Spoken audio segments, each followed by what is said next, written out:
So today my sermon will be considering what it means to have a God who is our Father. Many here will be familiar with the parable of the prodigal son, which we heard earlier. And you might be thinking I'm about to make an enormous, almighty gaffe by calling it Story of the Prodigal Father. Well, it's not today that I'm going to blow my cover. That word prodigal has actually got two completely contradictory meanings. The one which we're familiar with, which means to be wasteful of money or resources. And it also conversely means to be extravagant and generous.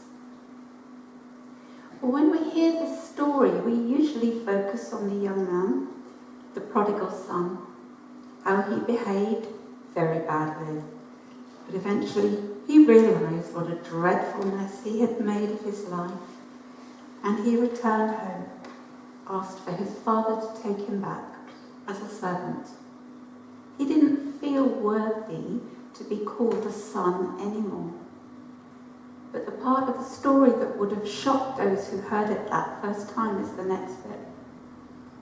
A son who had shamed his family by behaving so badly would not have been welcomed back under any circumstances. Yet that young man's father welcomed him back with open and loving arms, without hesitation and without reservation. So perhaps a better title for this story is The Prodigal Father's Unconditional Love. Well, over the many centuries, artists have painted and drawn how they visualise God to be.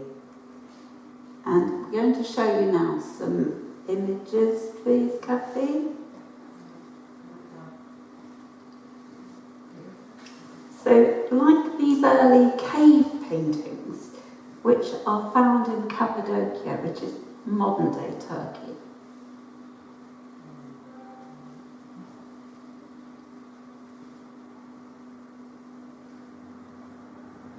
And then moving on in time during the Renaissance period, art became more fluid, complex, and developed.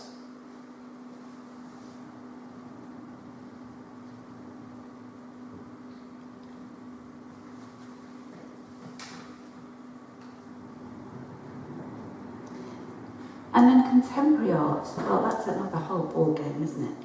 But it does try to at least capture the more ethereal nature of God, referencing the invisible quality of the Holy Spirit.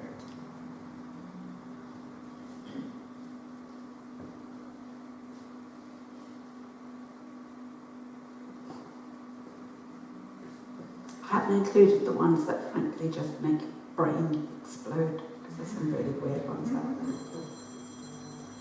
Well, they're all really beautiful, but even the most talented and competent artists still can't really encapsulate the true and whole likeness of God.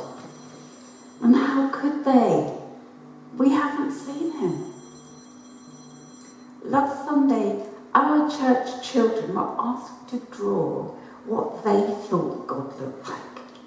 And so we have them up here, and there's a few videos as well where the children spoke of what God looked like to them. Enjoy.